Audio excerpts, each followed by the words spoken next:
అదే RTV app వార్తల్ని క్షణాల్లో చదివే అవకాశం ఉంటుంది. ఒక న్యూస్ పేపర్, ఒక టెలివిజన్ ఛానల్ మీ చేతుల్లో ఎప్పుడూ ఉంటాయి. కలెక్టరేట్ల వద్ద వివోఏల మహాధర్నా జరుగుతుంది. ఇది రాష్ట్ర వ్యాప్తంగా కాల్బార్లో జరుగుతున్న యథార్థం. అయితే తమకు పక్కాగా జీతం ప్రకటించాలి, సెల్ఫ్ ఎంప్లాయ్గా డిక్లేర్ చేయాలని చెబుతున్న పరిస్థితి. మనతో పాటు వివోఏలు ఉన్నారు, వారితో ఒకసారి మాట్లాడిద్దాం. అక్క, ఏంటి అసలు విషయం ఏంటి?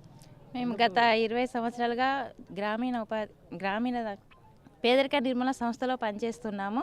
గత 20 సంవత్సరాల నుండి చేస్తున్నాము. అప్పటి నుండి శాలరీ 400-500 రూపాయలు అట్లా ఇచ్చుకుంటూ వచ్చేది. వివో నుండి శాలరీ తీసుకునే వాళ్ళము.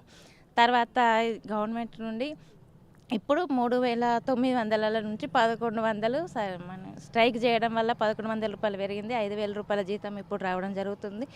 అది వచ్చినాక మాకు 5,000 రూపాయలు జీవనోపాధి మాకు సరిపోవడం లేదు. మా జీతం పెరగాలి అని మేము ధర్నా చేయడానికి ఇప్పుడు ముందుకు వచ్చాము. 48 గంటల ధర్నా కోసం. మళ్ళీ ఏంటిదంటే స్త్రీనిధి వల్ల బాగుంది. స్త్రీనిధి జమ చేసేది మేము, అన్నీ కట్టించేది ఇప్పించేది అన్నీ మేమే. కాకపోతే మాకు వడ్డీలు గ్రామ సంఘాలకి మన సంఘం వాళ్ళ సభ్యులకు కూడా రావడం లేదు. ఒక వడ్డీ వ్యాపారం లాగా ఇప్పుడు అయిపోతుంది సెర్ప్ అనేది. వడ్డీలు అనేది మనకు గవర్నమెంట్ నుండి రిటర్న్ రావాలి, స్త్రీనిధి సంస్థ నుండి. వాళ్ళకు ఎక్కడెక్కడో ఎంతోమందిని తీసుకొస్తాను పెడతాను, మరి వసూలు చేస్తాను, లోన్లు కొట్టిస్తాను మేమే. మళ్ళీ ఇప్పుడు ఈ మండలికి ఒకరిని అని పెట్టిరు, వాళ్ళకు సాలరీ 10,000 12,000 వాళ్ళకి ఇస్తున్నారు. అదేదో మేము మళ్ళీ కట్టిపిస్తున్నాం కాబట్టి మాకైనా ఇస్తే అయిపోతుండే కదా, అవి ఇంకొకరిని పెట్టి వాళ్ళని చేపించుకున్నారు. ధర్నా అంటే ప్రభుత్వం మమ్మల్ని చర్చలకు పిలిచి మాకు సానుకూలంగా అయితేనేమో ఓకే, లేకుంటే మళ్ళీ ధర్నా చేయడానికైనా మేము రెడీగా ఉన్నాం. మేము గత 20 సంవత్సరాలుగా ఐకేపీ వివోఎల్గా పనిచేస్తున్నాం. అంతకుముందు మాకు 5,000 వచ్చేది, ఇప్పుడు 5,000 వస్తుంది జీతం. సెర్పు నుంచి 5,000 వస్తుంది. ఆ 5,000 మా కుటుంబ పోషణకు సరిపోతలేదు. మా కుటుంబ పోషణ భారం అయిపోతుంది. 20 సంవత్సరాల నుంచి ఇందులోనే ఉండి ఈ పనినే నమ్ముకొని మేము జీవిస్తున్నాం. వేరే పనిలోకి కూడా వెళ్ళలేకపోతున్నాం. కాబట్టి మాకు ఈ చాలని జీతం సరిపోతలేదు. సీతక్క మేడం అప్పుడు స్ట్రైక్ చేసినప్పుడు ఆమె అపోజిషన్ పార్టీలో ఉండే, అప్పుడే కనీస వేతనము ఇవ్వాలి, వివోఏలను సెర్పుద్యోగులు గుర్తించాలని మాట్లాడినరు.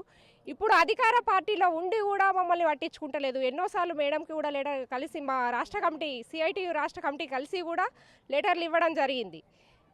ముఖ్యమంత్రి గారిని కూడా కలవడం జరిగింది. అన్నీ చేసినా కూడా మా ఐకేపీ వివోఏలను అసెంబ్లీలో కనీసం మా మీద ఒక చర్చ కూడా లేకుండా పోయింది.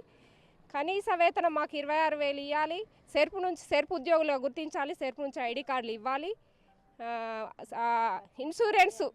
ఇన్సూరెన్స్ సౌకర్యం కల్పించాలి, వచ్చే సాలరీ పర్సనల్ వివోఏల అకౌంట్లనే వాడాలని మేము ప్రభుత్వాన్ని డిమాండ్ చేస్తున్నాం.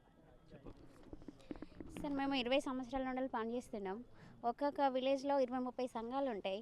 20-30 సంఘాలు ఉంటే వాళ్ళ కుటుంబానికి, ప్రతి ఒక్క కుటుంబానికి మేమే సేవలు చేసుకుంటూ పోతాను.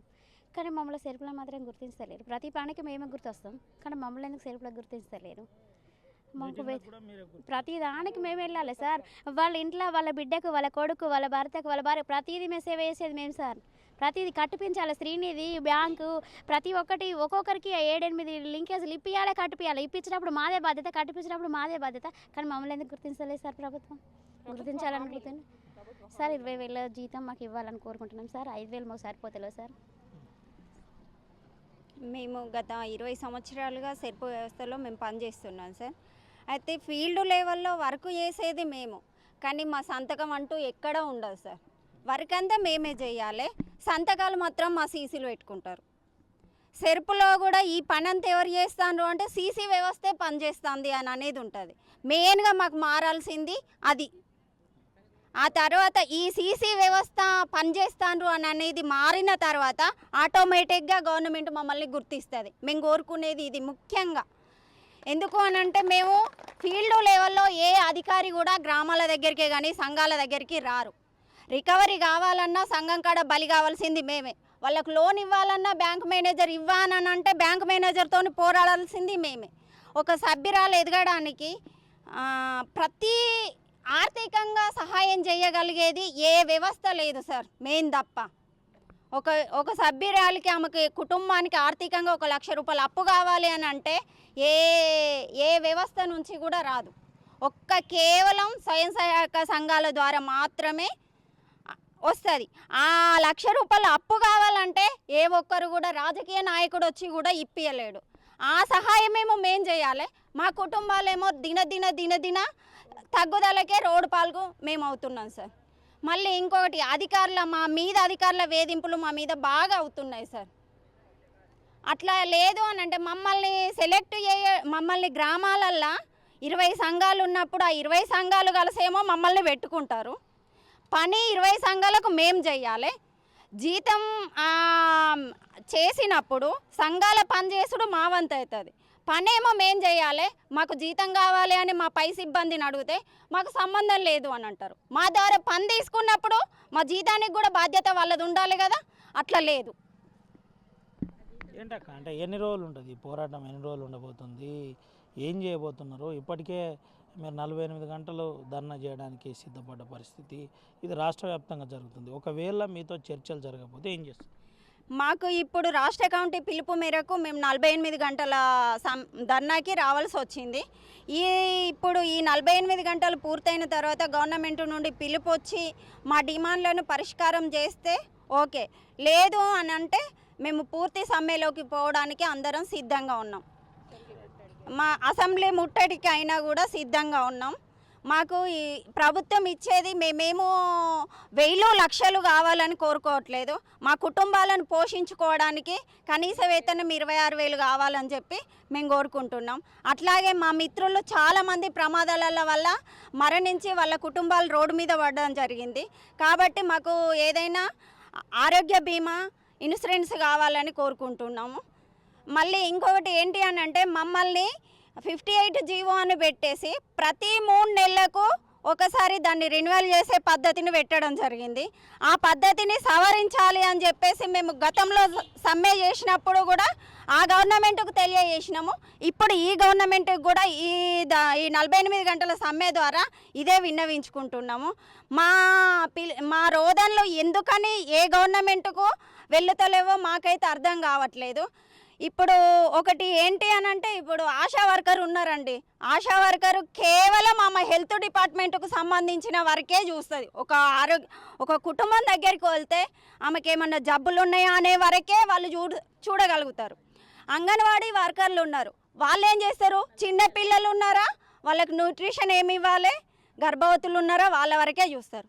మేము అట్లా కాదండి, ప్రతి పథకంలో మేమే వర్క్ చేయాలి. కానీ మేము ఏ అధికారికి కంట్లల్లో మేము కనబడలేకపోతున్నాం. ఇదే మా ఆవేదన.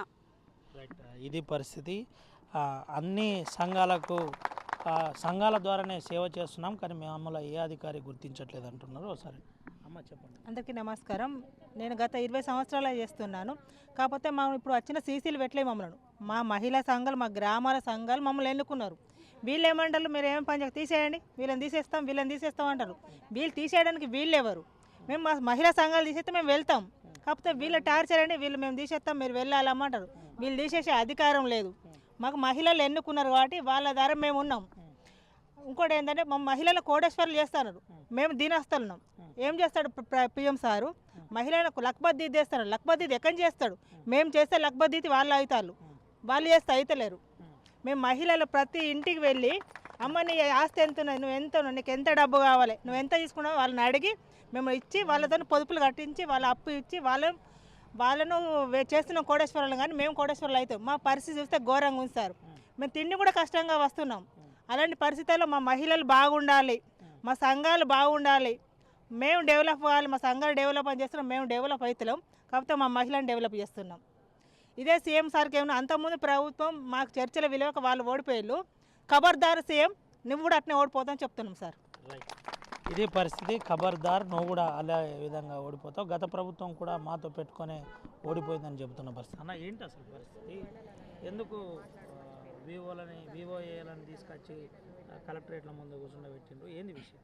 అంటే ఈరోజు అంటే గతంలో బీఆర్ఎస్ పాలనలో ఉన్నప్పుడు గత 10 ఏళ్ళు కూడా ఐకేపీయూఏల ఉద్యోగుల సమస్యలు పరిష్కరించాలని సిఐటియు రాష్ట్ర వ్యాప్తంగా అనేక ఆందోళన కార్యక్రమాలు చేపట్టింది. కానీ అప్పుడున్న ప్రభుత్వం ఆ సమస్యను పరిష్కారం చేయలేదు. మళ్ళీ మేము గతంలో సమ్మె చేసినప్పుడు ఇప్పుడు అధికారంలో ఉన్నటువంటి కాంగ్రెస్ ప్రభుత్వ నాయకులు, మంత్రులు, ఎమ్మెల్యేలు అయినారు కదా, అప్పుడు వాళ్ళు టెంట్ల కిందకి వచ్చి మాకు హామీ ఇచ్చారు.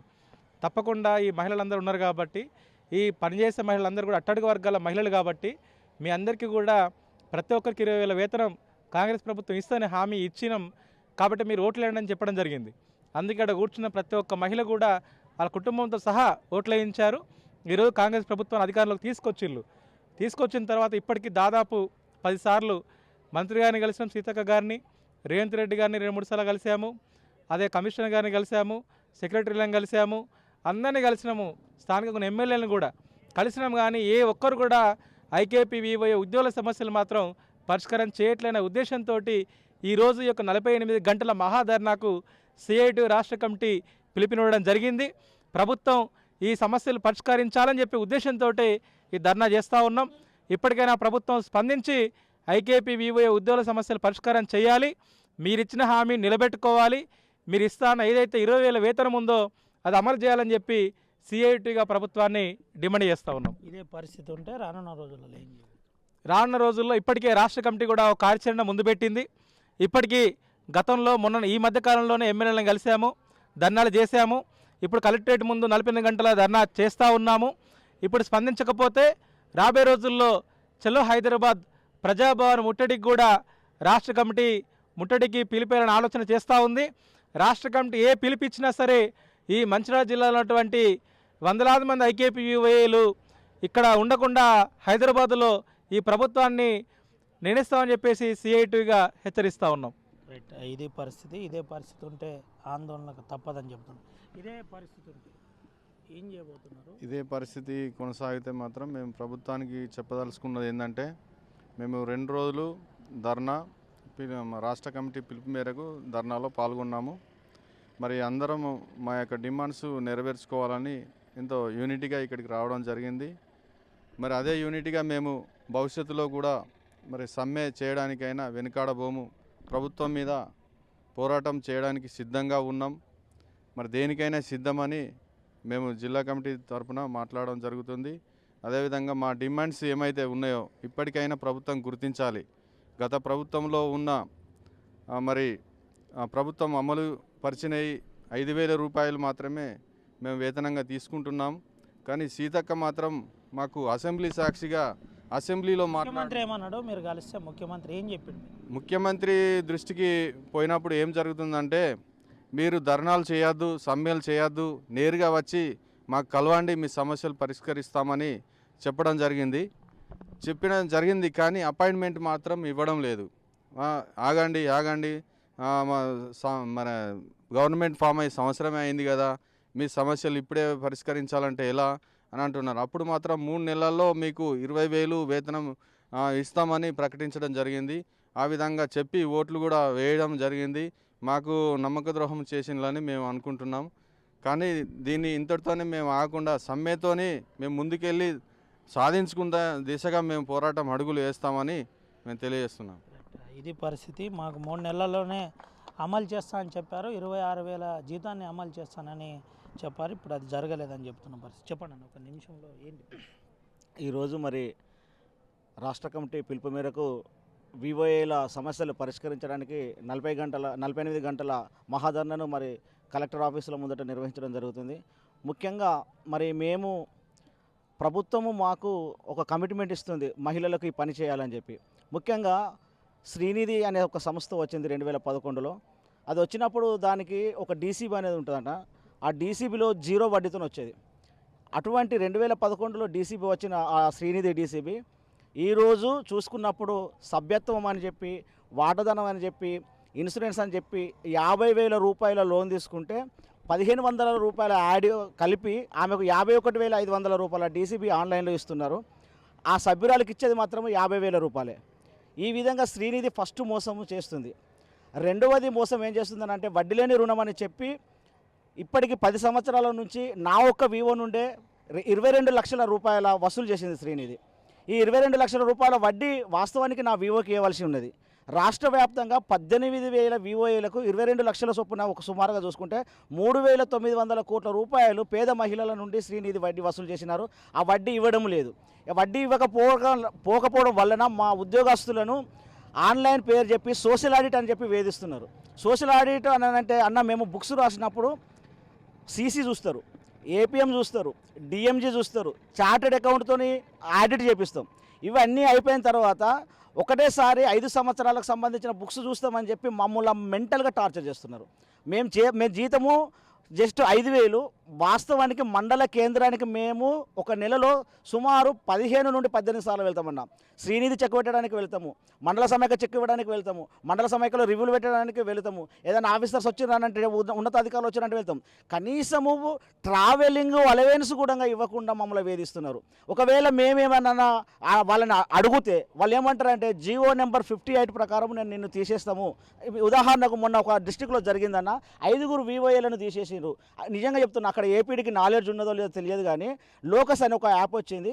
లోకస్ యాప్ మేము అందరం మా మంచిర్యాల జిల్లాలో చేసినాము, అక్కడ చేస్తలేరు అని చెప్పి అతను ఏమంటాడంటే ఈరోజు రేవంత్ రెడ్డి గవర్నమెంట్ వాళ్ళు ప్రమాద బీమాని మహిళలకు 10 లక్షల రూపాయలు ఇన్సూరెన్స్ కల్పిస్తున్నారని చెప్పి మా వాళ్ళను ఆ ఇన్సూరెన్స్కున్న లోకస్ బీమాకు అసలు ఎటువంటి సంబంధం లేదు. ఇప్పుడు వచ్చే ఇన్సూరెన్స్ శ్రీనిధి వెబ్సైట్ ద్వారా, సెర్పు వెబ్సైట్ ద్వారా మాత్రమే మంజూరు చేస్తారు. అక్కడ ఆ యొక్క లోకస్ యాప్ చేస్తలేరని చెప్పి పత్రిక ముఖటంగా ప్రకటించి 5 వివోఏలను తీసేసారు. అంటే రాష్ట్ర వ్యాప్తంగా ఒక 5 వివోఏలను పత్రికా ముందు తీసేసారనంటే మేము ఇంకా ఎంత ఆందోళన చెందుతున్నామో ఒకసారి ఆలోచించవలసిందిగా ప్రభుత్వాన్ని కోరుతున్నాను. ఎందుకంటే మేము ముఖ్యంగా మానసికంగా చాలా వేధింపులకు గురవుతున్నాం. అంటే మేము మా స్ట్రగుల్ ఏమవుతుందనంటే మాకు వేదన ఉన్నది, దుఃఖం ఉన్నది, కానీ దాన్ని ప్రకటించడానికి కూడా మాకు అవకాశం లేకుండా ఇప్పుడు ఇక్కడ ఉన్న వాళ్ళకు దాదాపుగా సీసీలు ఏపీఎంలు ఫోన్లు చేసి నిన్న రేపు పొద్దుగాల తీసేస్తా, లేకపోతే నీ క్యాష్ బుక్ దేపో. క్యాష్ బుక్ అన్న క్యాష్ బుక్ 3 నెలలకు ఒకసారి పరిశీలన చేయాలి. సీసీలు ఏపీఎంలు మేము రాస్తున్నాం, మన వసూలు చేస్తున్నాం. చెల్లింపుల ప్రక్రియ ఎక్కడికి జరుగుతుంది? మొన్న మేము రాష్ట్ర కమిటీలో సమావేశం చేసిన తర్వాత ఆసిఫాబాద్ నుండి అన్న 10 లక్షల రూపాయల ఆసిఫాబాద్కు సంబంధించిన శ్రీనిధి పైసలు ఖమ్మం వాళ్ళకు మ్యాప్ చేశారు. అంటే అక్కడ మ్యాప్ చేసిన తర్వాత ఖమ్మం వాళ్ళకేమో 10 లక్షల రూపాయల అవుట్ స్టాండింగ్ తగ్గింది, అక్కడ 10 లక్షల రూపాయల అవుట్ స్టాండింగ్ పెరిగింది. అక్కడ వివోఏని నేను సోషల్ ఆడిట్ చేపిస్తామని చెప్పి వేధిస్తున్నారు. మళ్ళీ ఏదైనా ఆఫీసు నుంచి ఇన్ఫర్మేషన్ ఆన్లైన్ ఇన్ఫర్మేషన్ ఏది ఇస్తలేరు. ఒకప్పుడు ఇచ్చిందన్న, ఒకప్పుడు మంచిగా వాళ్ళు ఎప్పుడైతే అంటే లాభం లేనప్పుడు ఇచ్చిందన్న. ఇప్పుడు శ్రీనిధి 3,900 కోట్ల రూపాయల వడ్డీలు లాభంతో నడుస్తుందన్న. కానీ మాకు జీతాలు ఇవ్వడం లేదు, ఇన్సెంటివ్లు ఇవ్వడం లేదు. శ్రీనిధి ఇంకా ఏం చేసిందనంటే మా చేతనే ట్యాబ్లు కొనిపించిందన్న. మా వివోతో ఆడు ఎంత మేధావి అంటే విద్యాసాగర్ రెడ్డి గారు, ఇక ఎంత ఘోరమైన మేధావి అంటే నేను పోతున్నాను అంటే అంత ఘోరమైన పరిస్థితి. మాతోనే ట్యాబ్లు కొడుతున్నాడు. సోషల్ ఆడిట్కి వచ్చిన సిఆర్పీలను పెడతాడన్న, వాళ్ళకి 2,000 మళ్ళీ మేము వేసుడట. అంటే ఏ విధమైన పరిస్థితి ఉన్నదంటే మా వివోఏల మీద ఘోరమైన ఉన్నది. ఇది ఉన్నత అధికారులు ఖచ్చితంగా దీన్ని గుర్తించి ఇంకొకటి చెక్కులు ఇస్తే మాకు వివోల అకౌంట్ వస్తాయన్న. వివో అకౌంట్ వస్తే వివోల 3 సీసీ ప్రెసిడెంట్, సెక్రటరీ, ట్రెజరర్ సంతకం పెట్టాలి. కానీ ఆ సీసీలు ఏపీఎంలు హుషారై మా సంతకం కూడా ఉంటేనే జీతాలు ఇవ్వాలని చెప్పి బ్యాంక్ మేనేజర్లకు లెటర్ ఇచ్చిందన్న. అంటే ఎంత ఘోరమైన పరిస్థితి ఉన్నదనంటే మా పరిస్థితి ఘోరంగా దీనంగా ఉన్నదన్న. ఇంకా మేము మా బాధలు సాధకలు చాలా ఉన్నాయి, మేము ఏడ్చుడు ఒకటే తక్కువ ఉన్నది. కాబట్టి ఈ సమస్యలన్నీ పరిష్కరించాలన్నా, శ్రీనిధి ఓడి రావద్దన్నా, బ్యాంకులో రీపేమెంట్ కరెక్ట్ జరగాలన్నా కనీస వేతనంగా 26,000 రూపాయలు ఇవ్వాల్సిందని చెప్పి సీఎం రేవంత్ రెడ్డి గారు డిమాండ్ చేస్తున్నాను. ఇది పరిస్థితి. కనీస వేతనాలు 26,000 రూపాయలు ఇవ్వాలి. అదేవిధంగా ప్రమాద బీమాను కల్పించాలి. దీంతోపాటు ప్రధానంగా మాతో వెట్టి చాకిరి చేపిస్తున్నారు. అన్ని సంఘాలకు సమైక్యంగా మేమే కోఆర్డినేషన్ చేయాలి. వాళ్ళ ఎదుగుదల కోసం మేము పనిచేస్తున్నాం. ఇటు మండల హెడ్ క్వార్టర్కి రావాలన్నా కనీసం వారానికి ఒక 5-6 సార్లు రావాల్సి వస్తుంది. మాకు ఇబ్బందికరంగా ఉంది. టీఏడిఏలు ఇవ్వాలి. అదేవిధంగా ప్రభుత్వం చెప్పిన విధంగా, మళ్ళీ చెబుతున్నాను, ప్రభుత్వం గతంలో చెప్పిన విధంగా 3 నెలలకు ప్రభుత్వం ఏర్పడ్డ తర్వాత 3 నెలలకే మీకు జీతాలు పక్కా జీతాలు ఇస్తామని చెప్పిన విధంగా అదేవిధంగా మళ్ళీ జీతాలు ఇచ్చే విధంగా ప్రయత్నించాలని చెబుతున్న పరిస్థితి. లేకపోతే ఆందోళనకు దిగుతాం. మాతో వెట్టి చాకిరి చేపిస్తున్నారు, మాతోటే ట్యాబ్లు కొనిపిస్తున్నారు, మామూలు తీసేస్తామని భయపెడుతున్నారు. ఈ సీసీ వ్యవస్థ అనేది పోవాలి. మాకు కూడా ఒక స్వేచ్ఛను మాకు ఒక సెల్ఫ్ ఎంప్లాయీగా గుర్తించాలని చెబుతున్న పరిస్థితి కనబడుతుంది. ఈ ధర్నా 48 గంటలు ఉండబోతుంది. ఇది రాష్ట్ర వ్యాప్తంగా జరుగుతుంది. ఇదే పరిస్థితి ఉంటే రానున్న రోజుల్లో ప్రగతి భవన్ కూడా ముట్టడిస్తామని చెబుతున్న పరిస్థితి కనబడుతుంది. Vote studio. మరిన్ని వీడియోస్ కోసం ఛానల్ ని సబ్స్క్రైబ్ చేయండి. లేటెస్ట్ అప్డేట్స్ కోసం వాట్సాప్ ఛానల్ ని ఫాలో అవ్వండి. ఆ లింక్ డిస్క్రిప్షన్ లో ఉంది.